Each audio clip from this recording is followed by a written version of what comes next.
আসসালামু আলাইকুম। আমি ডাক্তার মোহাম্মদ আসাদুজ্জামান পাটোয়ারি আছি আপনাদের সাথে। আশা করি যে যেখানে আছেন ভালো আছেন। আজকের ভিডিওতে আপনাদের স্বাগতম। জ্বর হলে আমরা অনেকেই অস্থির হয়ে অ্যান্টিবায়োটিক খেয়ে ফেলি। মনে রাখতে হবে, জ্বর কোনো রোগ নয়, এটি একটি উপসর্গ মাত্র। এবছর আমরা যতগুলো জ্বরের রোগী পেয়েছি তার বেশিরভাগই ভাইরাসজনিত। এর মধ্যে অন্যতম হলো ডেঙ্গু এবং চিকুনগুনিয়া। আজ আমরা জ্বরে করণীয় সম্পর্কে জানব। জ্বর হলে পর্যাপ্ত বিশ্রাম নিন। পর্যাপ্ত বিশ্রাম আপনাকে ধীরে ধীরে সুস্থ করে তুলবে। প্রচুর পরিমাণে তরল খাবার খান।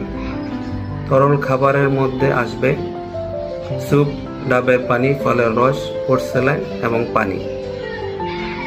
জ্বরের জন্য প্যারাসিটামল ব্যতি রেখে অন্য কোনো ব্যথানাশক ওষুধ ব্যবহার করবেন না এবং চিকিৎসকের পরামর্শ নিন। জ্বর মোকাবেলায় আমাদের আরও সচেতন হওয়া জরুরি। আপনার একটু সচেতনতা আপনার জ্বর সংশ্লিষ্ট জটিলতা কমিয়ে দিবে। তাই সচেতন হন, সুস্থ থাকুন। কোনো প্রশ্ন থাকলে কমেন্ট বক্সে জানাতে পারেন। ভিডিওটি ভালো লাগলে লাইক শেয়ার করে দিন। এরকম আরও গুরুত্বপূর্ণ তথ্যের জন্য ফেসবুক পেজটি ফলো করে রাখতে পারেন। সাথে থাকার জন্য ধন্যবাদ। ভালো থাকবেন। আল্লাহ হাফেজ।